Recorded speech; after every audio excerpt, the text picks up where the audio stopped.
जय हिंद दोस्तों। आज के इस वीडियो में हम समझेंगे खनिज लवण के बारे में और जल के बारे में और मोटा चारा के बारे में पढ़ेंगे। इसके पहले वाले वीडियो में हमने प्रोटीन, वसा और कार्बोहाइड्रेट के बारे में अध्ययन कर चुके हैं। ठीक, अगर वीडियो अच्छा लगेगा तो लाइक, शेयर एंड सब्सक्राइब जरूर करिएगा। तो चलिए हम समझते हैं। देखिए, पोषण यानी न्यूट्रिशन, हम इसको कल बता दी थी। ये दो प्रकार के होते हैं। इनका अगर वीडियो नहीं देखे तो डिस्क्रिप्शन बॉक्स में हम लिंक दे देंगे बायोलॉजी के पीडीएफ सॉरी प्लेलिस्ट का, उसमें जाकर देख लीजिएगा। ठीक, खनिज लवण यानी मिनरल साल्ट। ठीक, लवण का मतलब होता है साल्ट।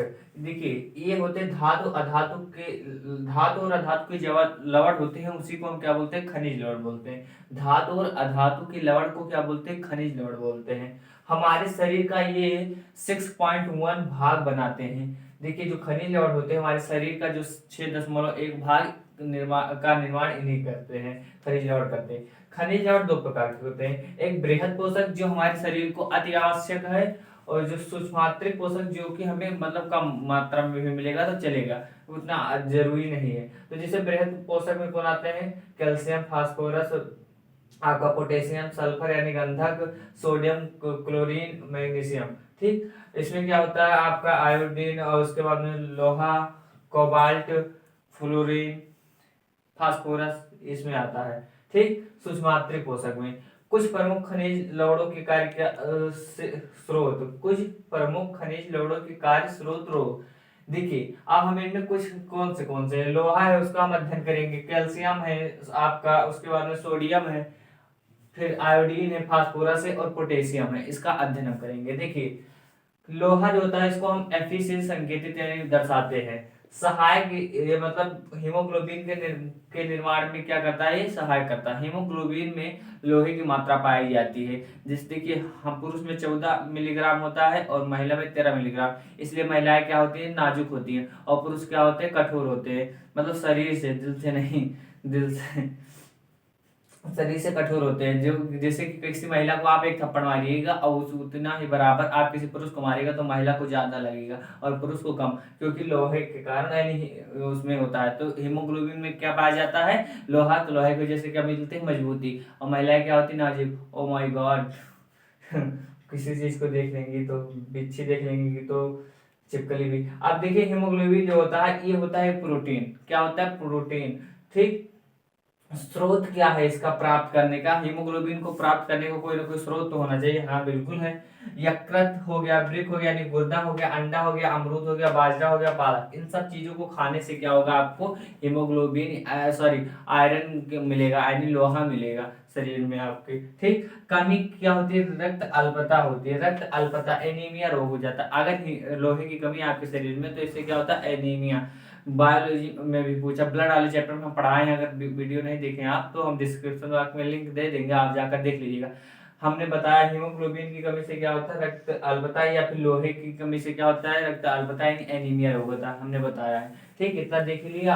आप समझते हैं कैल्शियम के बारे में। कैल्शियम को Ca से दर्शाते हैं। इसका सहायक क्या है? ये अस्थि और दांत में क्या करता है? सहायता करता है। ठीक, अस्थि और दांत के निर्माण में क्या करता है? सहायता करता है। और फिर क्या करता है? ब्लड रक्त को थक्का बनने में, ब्लड को जमाने में ये सहायक होता है। और पेशी के कार्य में, पेशियों के कार्य में ये सहायक होता है। ठीक, आप क्या है आवश्यकता? जो बच्चे होते हैं और गर्भवती को अधिक आवश्यकता होती है, अधिक से अधिक आवश्यकता होती है कैल्शियम की, बच्चे को और गर्भवती महिला को। कैल्शियम का लवण, कैल्शियम का लवण जो होता है कैल्शियम फास्फेट। कैल्शियम का लवण क्या होता है? Calcium phosphate.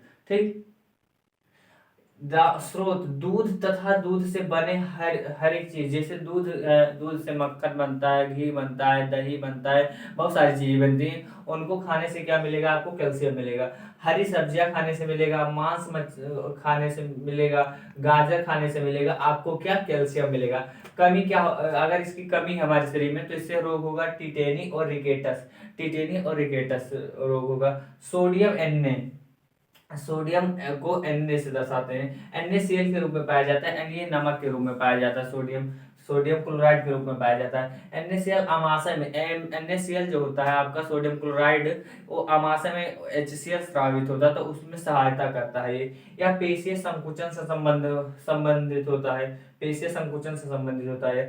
स्रोत क्या है इसका? इसका नमक से, मछली से, अंडा से और दूध से। देखिए, और प्रासरण दाब को नियंत्रित करता है। प्रासरण दाब क्या होता है, जैसे बीपी में क्या बोलते हैं डॉक्टर, नमक कम खाओ, नमक ज्यादा खाओ, तो उसी को ये नमक उससे क्या करता है, नियंत्रित करता है प्रासरण दाब। ठीक। अब समझते हैं आयोडीन। आयोडीन क्या होता है, आयोडीन देख इसको पहले हम बता दें। देखिए बीपी जो होता है, अगर घरेलू उपाय हम बताएं, अगर आपका बीपी हाई करना है तो घर पे जाकर किससे बात कर लीजिए, बीबी से, तो थोड़ी देर में आपका हाई कर देगी। लेकिन आपको लो करना है बीपी, तो आप क्या करिए, साली से बात कर लीजिए, तो आपका बीपी लो हो जाएगा। ठीक। अब समझते हैं आयोडीन के बारे में। आयोडीन क्या, उसको आई से दर्शाते हैं। थायरॉक्सिन निर्माण में सहायक होता है। थायरॉक्सिन क्या होता है, जब ब्लड का जो थक्का बनता है उसी में स्टेज एक होता है थायरॉक्सिन। हम जब ब्लड ब्लड क्लॉटिंग पढ़ाए तो उसमें बताएं थायरॉक्सिन के बारे में, तो उसमें थायरॉक्सिन के निर्माण में सहायक होता है। थायरॉक्सिन शारीरिक, मानसिक और लैंगिक विकास का नियंत्रण, ये शरीर को भी बढ़ावा देता है, लैंगिक विकास को भी नियंत्रित करता है। ठीक, इतना समझ में आया। स्रोत क्या होता है इसका, पानी से मिलता है, प्याज से मिलेगा, समुद्री मछली से मिलेगा और समुद्री भोजन से मिलेगा। ठीक। अब आयोडीन युक्त भोजन, आयोडीन युक्त भोजन में क्या पाया जाता है, कि KiO3, पोटेशियम क्लोराइड कैसे कुछ पड़ता है, इसका नाम मिलता है अपेटाइट, पोटेशियम अपेटाइट से मिलता है। ठीक। कमी क्या होता है, इसकी कमी से होता है घेंघा रोग। क्या होता है, घेंघा रोग होता है। फास्फोरस, फास्फोरस को हम पी से दर्शाते हैं। आवश्यक होता है ये अस्थि के निर्माण में, यानी हड्डी, अस्थि का मतलब हड्डी होता है, बोन भैया। अस्थि को हड्डी को हिंदी में अस्थि बोलते हैं, हड्डी उर्दू शब्द है और बोन इंग्लिश शब्द है। ठीक। आवश्यकता क्या होती है, अस्थि। अब समझते हैं फास्फोलिपिड, न्यूक्लिक अम्ल और डीएनए आरएनए का अवयव होता है एटीपी का। ये जो आपका भैया फास्फोरस होता है, फास्फोलिपिड, यूक्लिक न्यूक्लिक अम्ल का और उसके न्यूक्लिक अम्ल का और डीएनए आरएनए और एटीपी का एक भाग होता है, उसमें भी ये सहायक होता है। स्रोत क्या है इसका, इसका स्रोत है दूध, हरे पत्तेदार सब्जियां, अंडा, अनाज। ठीक। इसकी भी कमी से टिटेनी रिकेटस होता है। इसकी कमी से मतलब हमारे शरीर में आयोडीन की मात्रा जब कम रहेगी, फास्फोरस की मात्रा कम रहेगी, तो टिटेनी रोग होगा और रिकेटस। और अगर आयोडीन की मात्रा कम है तो क्या होगा, घेंघा रोग होगा। और सोडियम की कमी से क्या होता है, सोडियम की कमी से कोई रोग ही नहीं होता है। देखिए टिटेनी रिकेटस क्या होता है, कैल्शियम, कैल्शियम की कमी से टिटेनी रिकेटस होता है, और उसके बाद में फास्फोरस की। आई होप आपको इतना समझ में आया होगा। अब हम पोटेशियम के बारे में बताते हैं। पोटेशियम जो होता है, केला को खाने से, आलू को खाने से इसको मात्रा शरीर में बढ़ती है। या तंत्रिका कोशिका को, मतलब तंत्रिका संबंधित जो होती कोशिका, उसके निर्माण में सहायक होता है और नियंत्रित करता है। ठीक। ज्यादा कुछ खास नहीं था इसलिए हम इसका स्लाइड नहीं बनाए, एक एक स्लाइड बहुत महत्वपूर्ण होता है इसलिए हम बनाते हैं, तो आप ध्यान से पढ़िएगा। ठीक। अब हम देखते हैं जल के बारे में और मोटा चारा के बारे में, तब तक आप इसका स्क्रीनशॉट ले लीजिए। देखिए अब हमें पढ़ना है जल के बारे में। जल को क्या बोलते हैं, वाटर बोलते हैं। सीबीएसई बोर्ड वाले वाटर बोलते हैं, हिंदी मीडियम वाले जल बोलते हैं, यानी पानी। जल को पानी को हिंदी में क्या बोलते हैं, जल। पानी जो शब्द है ये उर्दू भाषा है। ठीक। देखिए अकार्बनिक पदार्थ है। अकार्बनिक का मतलब क्या होता है, अकार्बनिक मतलब यह होता है कि जिसमें कार्बन उपस्थित ना हो, प्रेजेंट ना हो।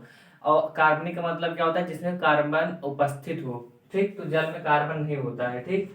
इसकी मात्रा जो होती है भैया 65% होती है हमारे शरीर में। जल की मात्रा 65% होती है हमारे शरीर में। पसीना और वाष्पन के द्वारा ये क्या करता है, हमारे शरीर के ताप को नियंत्रित करता है। ठीक। स्रोत क्या होता है इसका, उपापचयी जल, तरल भोजन व जल से। उपापचयी जल या तरल भोजन, तरल भोजन का मतलब जो गीला भोजन होता है उसके द्वारा हमें क्या मिलता है, जल मिलता है। कमी क्या होता है, इसकी कमी से क्या होता है, निर्जलीकरण, डिहाइड्रेशन हो जाता है। जल की कमी से क्या हो जाता है, निर्जलीकरण, डिहाइड्रेशन। ठीक। इतना समझ में आया। अब समझते हैं मोटा चारा यानी रफेज के बारे में। कुछ भोज्य पदार्थ में पाया जाता है, कुछ इसको तनुमय पदार्थ बोलते हैं, या कुछ भोज्य पदार्थों में पाया जाता है, इसको तनुमय पदार्थ बोलते हैं। कब्ज को रोकने के लिए इसको अधिक मात्रा में लिया जाता है। कब्ज को यानी गैस को रोकने के लिए क्या किया जाए, एसिडिटी को रोकने के लिए अधिक मात्रा में मोटा चारों को लिया जाता है। जल की मात्रा नियंत्रित करता है, आहार नाल के भाग को साफ करता है, आहार नाल का जो मार्ग है उसको साफ करता है। आहार नाल क्या होता है, इसमें आप परेशान हो जाएंगे, इसमें मत परेशान होइए। आहार नाल हम पाचन तंत्र में पढ़ाएंगे। आपका टॉपिक क्या है, पोषण, तो पोषण समझिए केवल। ठीक। जल की मात्रा नियंत्रित करता है, आहार नाल के मार्ग को साफ करता है। स्रोत क्या है इसका, सलाद खाने से, अनाजों की बाहरी परत, जो अनाजों का छिलका होता है उससे। ठीक। जैसे कि खाते हैं आप लोग, सेब खाते हैं तो उसका वो निकाल देते हैं। आलू खाना है हम लोग तो छिलका निकाल लेते हैं। अनाज देखिए, जो गेहूं होता है उसका छिलका होता है, जो उसको चोकर होता है, कितना भी आप चाल दीजिए तो चोकर नहीं निकलता है। ठीक, कितना भी आप निकाल लीजिए तो संपूर्ण रूप से वो नहीं निकल पाता है। तो क्या होता है, अनाजों की बाह्य परत, सब्जियां तथा दलिया से क्या मिलता है हमें, मोटा चारा एंड रफेज मिलता है। आई होप आपको यह वीडियो अच्छा लगा होगा। वीडियो अच्छा लगा तो लाइक शेयर एंड सब्सक्राइब जरूर करें। तब तक आप इसका स्क्रीनशॉट लीजिए, हम पार्ट 1 पढ़ा दिए हैं, उसका डिस्क्रिप्शन बॉक्स में हम लिंक दे देंगे बायोलॉजी का, आप उसमें जाकर देख लीजिएगा। ठीक, धन्यवाद।